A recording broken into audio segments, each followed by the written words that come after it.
Hello everyone, welcome back to rFactor 2, and after last week's steep learning curve in my BTCC debut, I'm back to give the series another try this week at the Sachsenring. Now, the biggest takeaway from Autumn Park last week was learning just how important it is to manage your tyre wear in this series, and this week at the Sachsenring it's going to be even more important because this track absolutely tears up your front right tyre.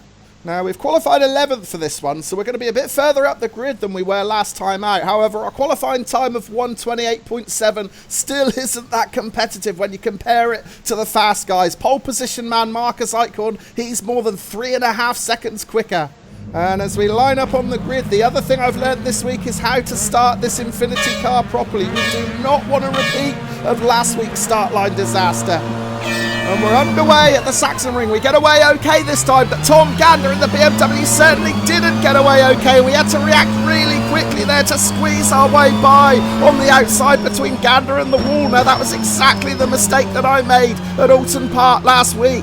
Gander just got bogged down as those lights went green. He started from 7th on the grid, but he's already down to 12th. So a disastrous start for Gander there. We did make it up to 10th place, albeit very briefly, because Dave Mara in the Hyundai has just nipped by up the inside. So we're down to 11th. We've got Gander right behind us. Now, we know Gander's quick. And we also know that I've got to resist the temptation to try and push too hard on these opening laps. I need to preserve my tyres as much as possible for the latter stages of the race. So if Gander is in a hurry to try and regain those positions he lost on the start line, I probably won't make it too hard for him to get by. I'd really like to know as well how the driver in front of me managed to avoid Gander. Alessandro Ranieri, who started in 9th, he had even less time to react than I did. Somehow he managed to get past him safely. I think he's up as high as 6th now, so a great start from Ranieri. We'll go back and check out a replay of that at the end of this first lap. And you'll notice as well a slight change to the HUD for this race too. I wanted to keep an eye on tyre wear at all times during this race, so I've set the rFactor 2 in-game HUD to show tyre wear, and I've installed race labs so I can keep an eye on the relative board at the same time. We get the added bonus of a radar too, so we should know what's going on around us. But as we end lap 1, we find ourselves in 11th position, exactly where we started. Okay, here's a replay of the start. Watch Tom Gander, 2 cars in front. He's absolutely rooted to the spot as the lights go green. And how did Alessandro Ranieri avoid him? On board with Ranieri. That is exceptional reaction time from Ranieri. And what a start he made too. He went up to 6th. Well, it didn't take long at all for this field to start spreading out. We're just beginning lap 3 and already we're more than a second behind Dave Mara in 10th. There's similar gaps between the drivers in 8th and 9th, Oscar Wilde and Sabo Pala. Behind me, Tom Gander is being kept occupied by Jack Reacher at the moment, but both of those guys are within a second of me as I get it a little bit too wide coming out of turn 6. And speaking of being too wide, Dave Mara is out onto the gravel through turn 7. So that's going to give me the opportunity to close right in on that Hyundai. Mara's 1 second advantage that he built up has been wiped out in an instant there. Meanwhile, behind, Reacher is still holding off Gander. So it's Jack Reacher, if that is your real name, in 12th position. Gander in 13th. And Mara in front locks up going into the Saxon curve, the penultimate turn here at the Sachsenring. That's going to give me an opportunity to have a look up the inside into the final turn. Is it? No, we're not quite close enough. But Mara has looked really shaky on that previous lap. I wonder if he's cooked his tyres already. We're right behind Mara now, but we're going to get an attack from Reacher on the left. Reacher came out of that final turn like a rocket. I wonder if he had a push to pass up his sleeve because he's made 2 positions with 1 move there. But he's going to throw them both away because he can't get it stopped into turn 1. He just managed to keep it off the gravel. Now we've got Reacher on the inside. I've got to give him space. Now he backs out of it, so we're able to get the position back. We stay in 11th, right behind Dave Mara. 4 cars separated by less than a second. Now watch Reacher in the BMW right behind me. He gets a fantastic line up the hill out of that final turn. He pulls alongside me, so at this point I'm trapped. I've got Mara in front of me, I've got Reacher to the left of me. I can't go anywhere. Reacher charges by, but then he brakes just a little bit too late. We'll see a front lock up right there, and he just manages to keep it out of the gravel. Now at this point I knew he was on my inside, so I left him some space, but he does decide to back out. He lets Gander past as well. And just look at that tyre monitor. This succession of left-handers is setting that front right on fire, but we've managed them quite well in this opening 5 minutes. Tyre wear still just above 90%. That's roughly where I wanted to be at this stage of the race. Into turn 7 then. Watch Dave Mara in front. He's going to make exactly the same mistake as a lap ago. He keeps it off the gravel this time, but this is our chance. We dive up the inside. Oh, we've got to be spot on here. We can't drift into his line, and we managed to make the pass stick. We're up to 10th position. And I wonder if I carved a big enough hole for Tom Gander to get through as well. It looks like he has done. Gander's up to 11th. So Mara's dropped from 10th to 12th.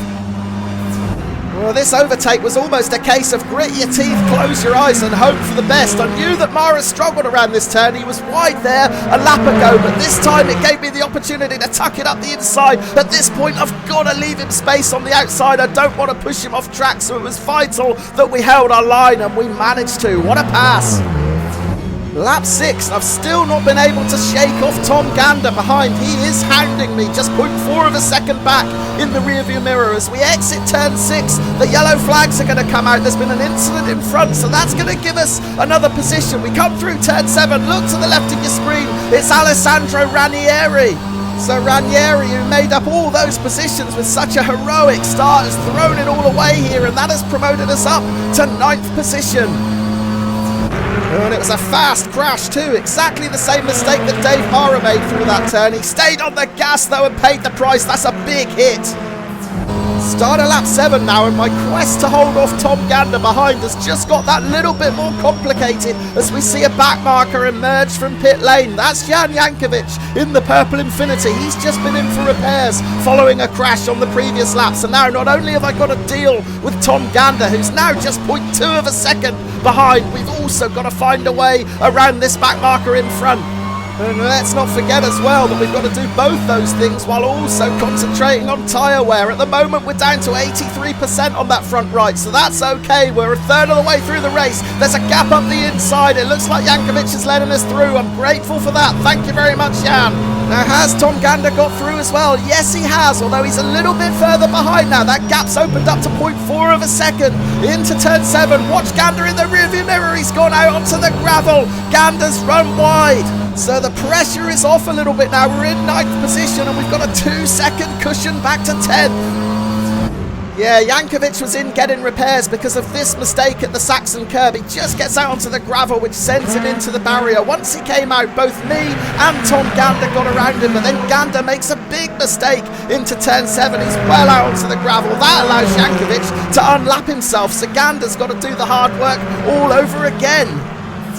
Well, fast forward to the end of lap 11 now, and the first sign that my front tyres might be about to give up. I've maintained that 2-second advantage over Gander, but coming into the final turn here, I just can't get it turned. That front right tyre is screaming in pain, and just like that, we're going to invite Tom Gander to close that gap and challenge us again.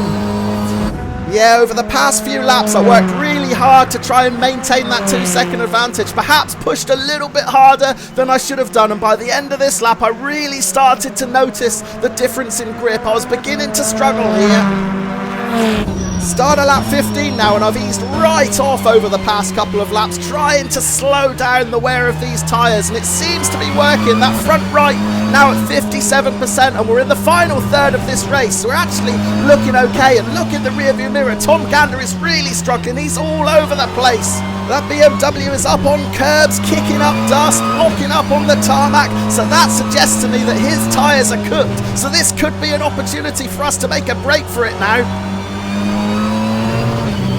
Try and get on the gas as quickly as possible, holding a fast line through turn 6. It appears to be working because look at that gap back to Gander. It's now 1 second for the first time in several laps, so we're going to push now.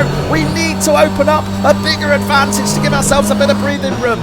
And with Gander behind, looking like he's done, we're going to turn our attentions to the driver in 8th position, Sabo Palla. At the moment, he's more than 9 seconds clear, and we've only got 8 minutes left, but I am lapping a lot quicker than him. Can we bridge that gap? Well, with 8 laps to go, I was 8 seconds behind. With 6 laps to go, I was 6 seconds behind. We're catching Palla by a second a lap, and as I see him lock up corner after corner, I know he's struggling. This one's going to go to the wire. Approaching the waterfall for the penultimate time. That gap to Pala in front is 2.3 seconds. We're only going to get one more lap after this one. I'm not sure if we're close enough. Generally, we're about a second a lap quicker than Pala in front, so we're going to have to really pull out all the stops if we're going to close in 2 seconds over this final lap of the Sachsenring. But we are getting closer. 1.5 seconds is the gap now. This is the hardest I've pushed all race, and you can see the effect it's having on that front right tyre. We're down to 33% now, but with one more lap to go, I think we've got enough to give it everything we've got for one final lap to try and bridge this gap. 1.5 seconds it is. Pala locks up into turn 1. That's not going to do his tyres any good at all. And he's particularly struggled to control that BMW through this tight section of turns. We see another lock up there. This is our opportunity to close in a little bit more. 1.1 seconds now. We're definitely looking far stronger than that BMW, but are we going to run out of time? I think this one is going to go to the wire. I reckon we'll be right on the tail of that BMW by the final turn. This could all come down to the very last corner. Look at the gap now as we come through turn 6. It's 0.6 of a second. So Pala is going to know that. He's going to see me getting ever bigger in his rearview mirror, and that is going to put him under even more pressure to try and control that BMW. Look at the extra pace we're carrying. We push our luck a bit too much with the track limits there.